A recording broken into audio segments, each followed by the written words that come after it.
At the annual meeting of Jehovah's Witnesses held in October 2013, the governing body was pleased to announce the opening of a new display in Brooklyn, New York, entitled The Bible and the Divine Name. We're happy to provide you with an update on what has happened since that time. Our brothers have been excited about the display. More than 133,000 have come to visit since the opening.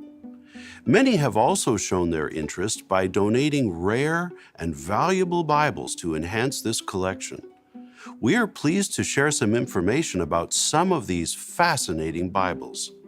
At the 2013 annual meeting, we expressed interest in obtaining a first edition copy of the King James Bible, which was printed in the year 1611. Well, we received a surprising email shortly thereafter. A brother wrote and told us that he had located the King James Bible we were looking for. He explained that while visiting with an elderly couple in his congregation, he mentioned that the governing body was interested in locating this particular Bible. Well, apparently the brother's eyes lit up and he said, "I have one, but how could that be? How could he have not just a rare Bible, but the exact one we were looking for?" We had to wonder if it really was the very rare first edition of the King James Bible. How would you know if you had a first edition King James Bible? In 1604, King James I of England endorsed an updated English language translation to be read in the churches. The first edition can be identified by a number of unique printing variations. The combination of variations that occur in a given Bible serves as a kind of fingerprint. The variation most commonly associated with the first edition of the King James Bible is found at Ruth chapter 3, verse 15, which reads, "He went into the city." Subsequent editions have the rendering, "She went into the city." So the first edition is commonly known as the He Bible. We were excited when we saw that the donated copy read, "He went into the city." When the Bible arrived, it was obvious that the binding of this 400-year-old book needed restoration, but the pages of the Bible were in excellent condition. A brother from Belgium who is a specialist in book conservation was able to come and teach us how to restore this valuable Bible. We started the process of restoration by carefully removing each page. Then we gently cleaned the pages and made any needed repairs. Next, we rebound the Bible using techniques that were used at the time when it was printed. Lastly, we bound the Bible in a leather cover. It has been fully restored so that it may be enjoyed for many years to come. The King James Bible is one of the most significant books in the English language. According to the British Library, the King James, or Authorized Version of the Bible, remains the most widely published text in the English language. Some estimate the number of printed copies to be over 1 billion. Protestant missionaries often used it as the basis for translating the Bible into other languages. This made its influence even greater. Down through the centuries, as the King James Bible was circulated, the name of Jehovah became known around the earth. We have also received two very important Spanish language Bible translations, the Reina Bible and the Reina Valera Bible. Both were produced during the height of the Spanish Inquisition.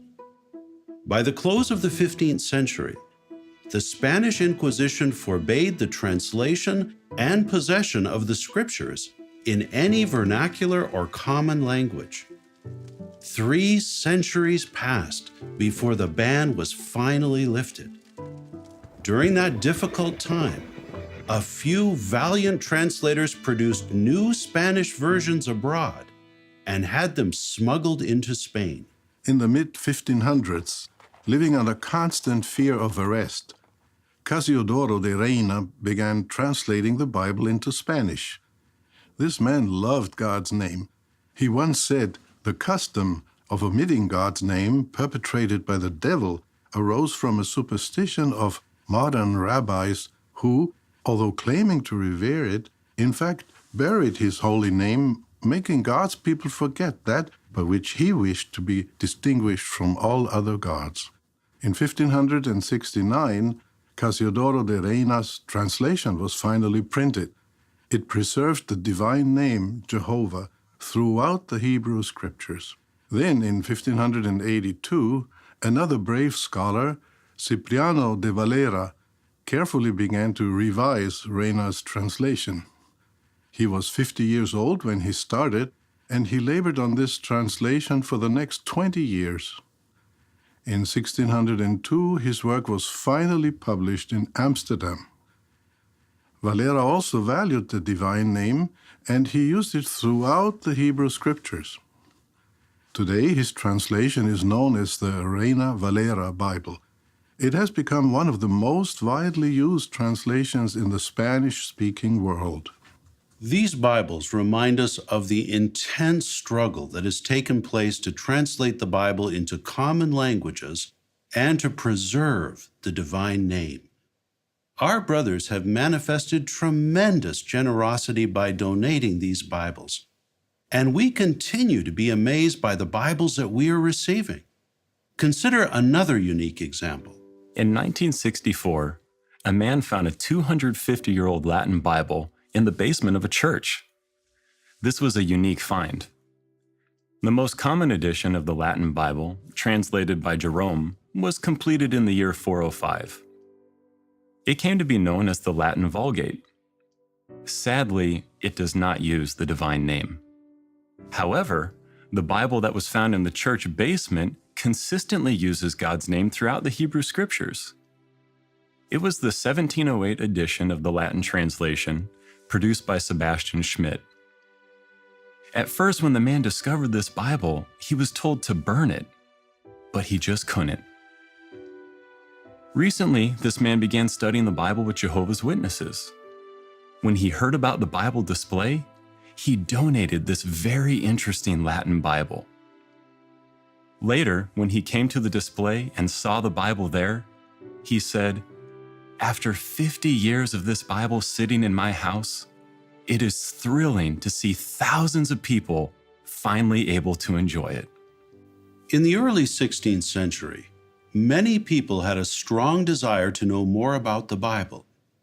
By that time, the Latin Vulgate had been the common Bible for more than 1,000 years.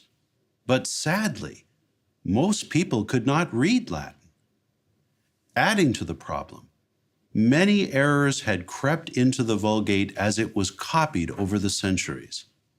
Translators and scholars realized that they needed to go back to the original languages if they were to produce accurate Bible translations that would satisfy the growing thirst for scriptural knowledge. In 1502, Cardinal Jimenez de Cisneros began work on what would become a historic Bible translation tool. Today it is known as the Complutensian Polyglot. Cisneros began gathering as many ancient manuscripts as he could find in Hebrew, Greek, and Latin. Then a team of scholars started to compare the manuscripts with the idea of producing one complete master text for each of the three languages. It took the scholars 10 years to compile this monumental work, and then the actual printing took another 4 years. Spanish printers did not have the necessary type fonts and had to prepare them before the Bible could be printed. Finally, between 1514 and 1517, the 6-volume set was printed. After some 15 years of effort, this was an overwhelming accomplishment. It was the first time that Hebrew, Greek, and Latin master texts for the entire Bible were printed side by side, making them easy to compare. Actually, this was the first time that the complete New Testament had ever been printed in Greek. However, the Pope did not give approval to the polyglot until years later, delaying its public release until 1522. The Complutensian Polyglot was an important step in the refinement and preservation of the Greek and Hebrew text of God's Word. Of the approximately 600 copies originally printed, only about 1/5 are known to have survived until today. At about the same time that the Complutensian Polyglot was produced, Another scholar, Desiderius Erasmus, was working on his Greek New Testament. He too wanted to make available the complete printed Greek New Testament for the use of scholars and Bible translators. He was able to publish his work in 1516. Because the distribution of the Complutensian polyglot was delayed, Erasmus' Greek New Testament became the first complete printed edition available to scholars. Groundbreaking translators such as Martin Luther and William Tyndale used various editions of his text to accomplish their work of translating the Greek scriptures into German and English.